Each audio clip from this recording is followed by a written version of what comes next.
Ladies and gents, welcome to the Hate Suite over in Birmingham. I've been joined by John. John is Chief of Staff for Army Engagement, and I've just been invited to a function from the Army explaining what the Army does and what have you not. A week ago, I asked you some burning questions. I said, what would you ask the Army? And you sent me about 493, I think it was, questions around race, equality, transgender people. You sent me all sorts.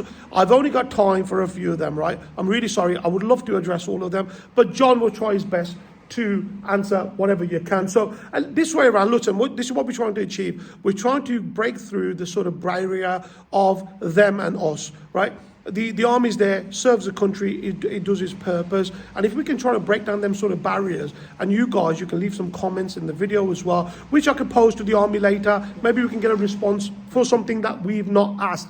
John, how are you? Yeah, I'm good, thank you. I'm good. Thank you for sort of taking the time, I suppose, to listen to this, because it's really important that we get our message out there and that we spread to every community in which we serve the purpose of the Army, why we do what we do. Ultimately, out there, you're probably sat there as a taxpayer paying a load of tax for an Army that you're not entirely sure what we do. So I want to make sure that we tell you as much about what we do, why we do it, how we do it, and break down some of those barriers. And you might be able to tell that I've got a slight regional accent, so I am quite familiar with the area, and you may be able to understand. Where was you born and bred? I am from Upper Gorn, also just outside Dudley. So that's it. Then I'm going to cut to the interview right now. Now, listen. With that, I mean, one of the most burning questions I asked that inside as well was around racism, right? Okay. At the institution, everybody, well, majority of the questions that we were posed, everybody thinks the Army is racist. Okay. How far is this from the truth? I completely sort of don't see that or recognise that in the Army that are serving. I do recognise that previously and historically within the Army, and the Army, you've got to remember, is an institution that is hundreds of years old, and there have been issues in the past, but we are incredibly proactive now and forward-leaning in making sure that where there are issues, where there's anything to do with race or drug misuse or sexual misconduct or any of those sorts of areas, it's absolutely zero tolerance. So whilst I can't ever guarantee that people won't behave inappropriately or do things wrong, what I can say is that we are so swift and so decisive in the way that we deal with those issues that culturally we have built a culture within the military where it is completely unacceptable. People would call it out. I mean, I live in an Army now where mental health is really important, where we talk about mental health so openly now in a way that we just never did when I joined. And it's that kind of, it's okay not to be okay. And people are really confident to come forward. So anything to do with race, mental health, sexual misconduct, all of that sort of stuff, it's not a behind closed doors thing like it may have once been in legacies ago sort of Army. People come forward, people have the moral courage to come forward, call it out, and we do something about it and we stamp it out. So all I can say really is that we are reacting really well if there are any issues, with zero tolerance against it. And the most important thing is this sort of thing I'm doing now, conversation with the public. And we're more than willing to come into any community in the UK, particularly the Midlands, because it's home today, so I'm quite happy to come here. And we'll come and talk to you and we'll tell you about the Army and we'll let you form your own opinions of us face to face. So we'll come and speak to you. I mean, that's brilliant. I mean, the biggest thing I've taken away from this, right, the whole race thing, you can't stop people from being racist, simple, right? It's the way it's being then dealt with, like schools, like any sort of organisation. If it's not brushed under the carpet and it's dealt with thoroughly and properly, that's what goes to, this is what I'm picking up from this whole event. Now, another big question, right, was around the whole equalities thing with women and men. What sort of percentage of women do you have within the Army? So currently we're at about 11% of the armed forces is women, and we're trying to get to around about 15% of the armed forces. But we are completely equal opportunities employer. Women can do every single job the same as men in the Army, same pay, same terms and conditions, so everything is a complete level playing field. I mean, we do have to accept that the Army has traditionally always been seen as a sport or a career choice for men. But it couldn't be further from the truth in this day and age. People always think about combat and combat roles and all of those sorts of things. The presentation that we've delivered tonight, which Imran has sat and seen with us, complete mix in the room of men, women, all different races, all different ethnicities. The Army is so multicultural, it is unbelievable.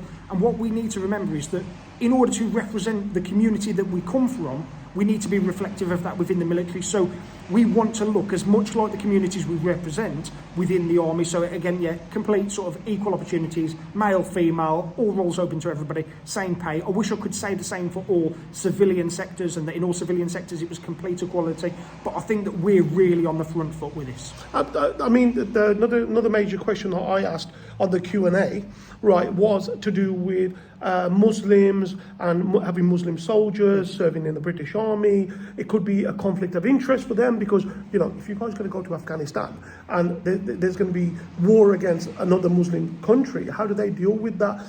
These are burning questions that the public was asking us, right? Now, with regards to, I was enlightened by the whole, they're allowed to pray, they're allowed to, for fasting, the army even send recruits for performing Hajj. Even that is factual information, right? There's a lot of stuff that the army does, not just combat, okay? This is what I got from there. Dentists, doctors, you know, you name it, engineers. There's quite a bit that the army offers, not just fighting other countries, isn't it? We've got over 200 roles in the army. 24% of the roles are science, technology, engineering and maths roles. So there's the highly specialist roles. And I'd go back to the point, as Imran mentioned there, if we have Muslim soldiers and that to go to war in a country where there is of a Muslim origin, what I would quickly nip in the bud with that is that we wouldn't go to war on the basis of race. It may be that there's a slight conflict of interest there. Clearly, people of a similar religion, but war wouldn't be on the basis of race whatsoever. The whole element of having soldiers from different ethnicities and different backgrounds. I've just come from being an OC in a squadron where I had soldiers of all different backgrounds. I took part in Ramadan.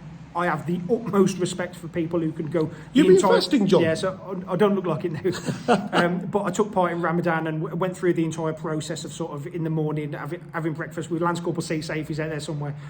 Incredible what we did. And so as a community within the army, we went through that process just to understand, because I'm asking soldiers to do things, and I'm a firm believer in sort of never understand a man until you've walked a mile in his shoes type thing. So I've always, throughout my career, and I'm not the only person, there are many others like me who've actively got involved in that, in the same way that we've actively got other soldiers to get involved in our traditions and the way that we do things. So we're a real melting pot of different communities and different people, and that's why we have a shared set of values and standards, because it's so difficult to bring together so many people from different backgrounds that we actually just say, do you know what? We don't care where you come from. We respect your background and we respect your practices and your faith and all that sort of stuff, but we don't care where you come from. We care that you want to come and join us. We care that you want to come and be part of the team.